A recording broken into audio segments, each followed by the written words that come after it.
Pak Fatih, kalau tadi dari beberapa pandangan ekonom, dari Pak Raden juga bahwa kita tidak boleh terburu-buru lah dalam negosiasi kali ini, apakah ini juga yang disarankan oleh DPR atau seperti apa? Iya betul, kami sepakat dengan pemerintah, tentu ini adalah sebuah proses yang jangan diharapkan selesai instan. Karena harus kita ingat bahwa ini bukan hanya masalah Indonesia saja, ini masalah Amerika ini dengan seluruh dunia bisalah kita katakan. Sekarang sekutu terdekatnya pun seperti Kanada, ya kan, Eropa itu justru mengalami hal yang jauh lebih buruk kan gitu. Mereka sudah terang-terangan perang kan gitu. Nah, tadi saya ingin sedikit menyambung yang dikatakan Pak Wija tadi, betul bahwa ini harus dijadikan sebuah peluang sekarang kita untuk melakukan diversifikasi. Ketika semua negara ini sekarang mencari jalur alternatif, ini kan jadi cepat ketemunya, kan gitu. Beberapa waktu lalu saya ada di pertemuan antar parlemen, di situ terlihat sekali sangat agresif. Jadi negara-negara Eropa itu banyak sekali yang meminta pertemuan bilateral dengan kita. Dari Asia Tengah, dari Middle East. Nah ini merupakan sebuah peluang.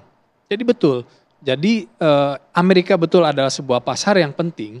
Tapi jangan karena ada hal ini, kemudian kita stres sendiri atau menganggap ini sebuah malapetaka gitu. Betul. Tapi ini harus dijadikan sebuah kesempatan, dunia ini luas. Nah, negara ini bukan cuma Amerika Serikat saja, walaupun Amerika adalah sebuah negara yang penting dan kita tidak mau kehilangan market itu gitu. Tapi sekali lagi bahwa banyak jalur-jalur lain, banyak jalan-jalan lain gitu. Ketika satu pintu tertutup, 1000 pintu akan terbuka. Gitu. Oke, tambah silakan Pak. Tadi yang disebutkan itu sangat benar sekali. Kalau kita lihat sumbangan daripada Amerika terhadap dunia, dulu pernah menjadi 30% dari seluruh PDB dunia. Sekarang sebetulnya tinggal 17%. Jadi sudah jauh berkurang. Artinya kalau tadi saja, artinya kalau Amerika ini benar-benar nanti mau memisahkan diri, keluar dari seluruh perjanjian dagang dunia, berarti jangan-jangan yang 83% ini kompak, ini sudah cukup sebetulnya antar kita saja melakukan perdagangan. Mungkin yang WTO, yang World Trade Organization itu World Trade Organization without Amerika. Bisa saja begitu. Dan itu kita masih bisa hidup dengan 83% dari total dunia kan. Dia mau memisahkan sendiri. Jadi nggak apa-apa kalau memang itu pilihannya. Ujungnya nanti pilihan di mereka. Oke, jadinya segala ancaman-ancaman dari perang tarif ini tidak boleh menjadikan Indonesia ketakutan begitu ya. Kita akan dalami lagi pemirsa seperti apa kemudian saran yang harus dilakukan oleh pemerintah ke depannya dalam hal ini. Usai jeda, tetaplah bersama kami di Indonesia Business Forum. Ya pemirsa, meskipun kita tidak harus terburu-buru mengambil keputusan dalam negosiasi ini, tetapi yang juga menjadi perhatian kita adalah kekhawatiran terkait dengan pertumbuhan ekonomi di Indonesia saat ini. Prediksi dari IMF bahwa ekonomi Indonesia akan turun ke 4,7%. Ini apakah benar? Saya akan coba elaborasi hari ini dari Pak Wija dulu. Pak Wija, terkait dengan ekonomi kita yang akan turun dari 5% ke 4,7%. Menurut Anda aspek apa saja yang mendasari ini? Apakah memang perang tarif? Iya, saya lihat turun ke 4,7 itu adalah forecast yang sangat realistis ya. Bahkan IMF itu dalam banyak kesempatan terlalu diplomatis, sehingga angkanya cenderung lebih bagus dari realisasinya, kecenderungannya seperti itu. Menurut saya, ini harus menjadi masukan penting bagi pemerintah. Dalam konteks ini saya mengusulkan pemerintah melakukan modifikasi program. Rekalibrasi program-program besar yang mahal, boros anggaran, dan orientasinya jangka panjang.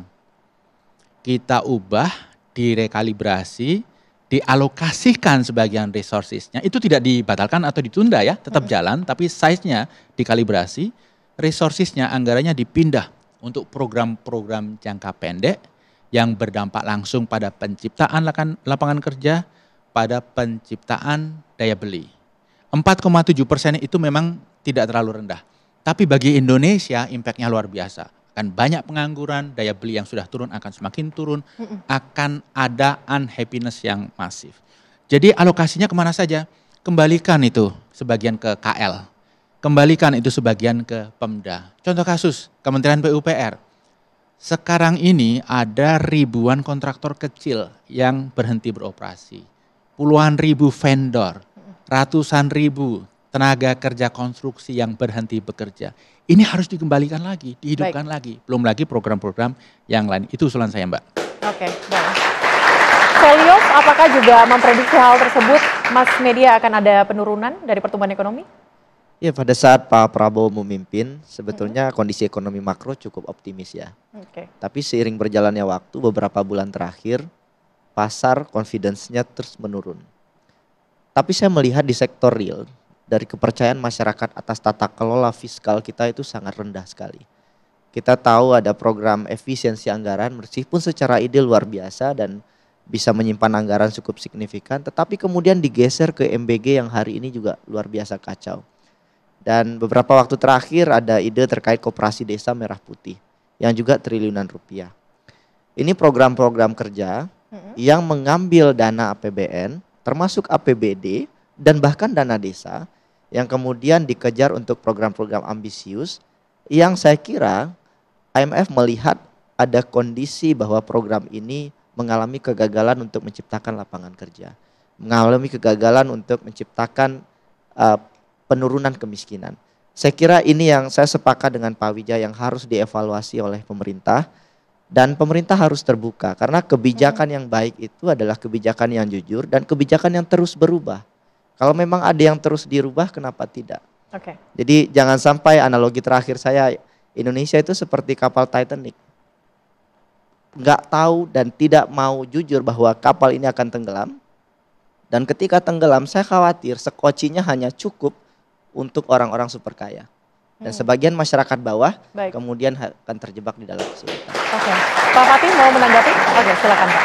Ya, jadi menurut saya kurang tepat juga yang disampaikan oleh Mas Media. Bahwa memang IMF memberikan sebuah proyeksi penurunan. Itu saya pikir bukan karena kondisi-kondisi yang tadi disebutkan, MBG berantakan dan lain sebagainya. Pertama, itu adalah sebuah forecast yang belum tentu benar. Kan gitu. Dan kedua, turbulensi yang kita alami sekarang ini mostly karena apa yang terjadi khususnya keputusan-keputusan ekstrim daripada Amerika Serikat kan gitu. Nah, tadi yang disampaikan bahwa sekarang pemerintah melakukan upaya-upaya realokasi ya Pak ya, bukan efisiensi. Jadi realokasi daripada program yang tadinya tidak berkontribusi ataupun tidak berefek kepada ekonomi, khususnya yang di bawah, ini direalokasikan kepada program-program lain yang bisa berefek langsung, kan gitu. Seperti MBG itu, MBG adalah sebuah program yang sangat baik menurut kami gitu. Karena banyak sekali di daerah-daerah khususnya para pelajar ataupun siswa yang tidak mendapatkan nutrisi yang baik. Kalau kita mau generasi penerus ini ataupun anak-anak muda ini mendapatkan kualitas belajar yang baik, ya tentu kan masukan nutrisinya juga harus cukup kan gitu. Nah, MBG ini mungkin di satu dan beberapa tempat ini mengalami permasalahan. Ini wajar-wajar saja karena ini adalah sebuah program baru yang dijalankan secara masif se-Indonesia kan gitu. Sehingga kalau ada beberapa titik yang kemudian bermasalah bukan berarti programnya yang berantakan. Tetapi ini adalah sebuah proses dan saya sangat yakin bahwa ke depannya program MBG ini ketika nanti sudah berjalan dengan baik gitu, sudah terbiasa, sudah terbangun, ini akan menjadi sebuah kontributor kepada ekonomi khususnya di daerah. Oke.